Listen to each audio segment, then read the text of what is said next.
আমরা মাঝে মাঝে বলি যে আমাদের কাউকে লাগবে না, আমরা একাই সব কিছু করতে পারবো, আমরা একাই সার্ভাইভ করতে পারবো। বাট আপনি একটা জিনিস চিন্তা করে দেখেন, আপনি যদি কতগুলো সফল ব্যবসায়ীর সাথে আপনি থাকেন, মানে কিছুদিন আপনি ওদের সাথে থাকেন, তারপর আপনি কি শিখবেন?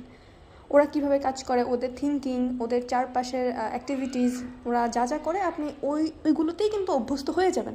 আপনার সাবকনশিয়াস মাইন্ডে আপনি এটাতেই কিন্তু অভ্যস্ত হবেন, যেটাকে বলে অসচেতন বা অবচেতন মন। এই মন আপনাকে নিয়ে যাবে ওই দিকে যেদিকে আপনি সবসময় যাচ্ছেন, দেখছেন, চলছেন, ওই দিকে আপনাকে নিয়ে যাবে। অ্যান্ড একটা সময় আপনি দেখবেন ওই গুণগুলো আপনার মধ্যে অনেকটাই চলে এসেছে। আর আপনি যদি এমন করেন যে এমন কিছু মানুষের সাথে আপনি থাকলেন, ঘুরলেন, যাদের কাছ থেকে আপনি এটাই শিখলেন, তাদের কোনো কাজ নেই, তারা টিভি দেখে, ঘুম থেকে উঠে লেটে, ঠিকমতো খাওয়া দাওয়া করে না, বা যেটা খায় সেটা অস্বাস্থ্যকর, মানে এক কথা হচ্ছে তারা কোনো রুটিন মাফিক চলেই না, এমন মানুষের সাথে যদি আপনি চলেন এবং অন্যের সমালোচনা করেন, আপনি দেখবেন যে কিছু মাস পর হলেও ওই জিনিসগুলো আপনার মাঝে চলে আসছে। আপনি একদম এটা যাচাই করে দেখতে পারেন।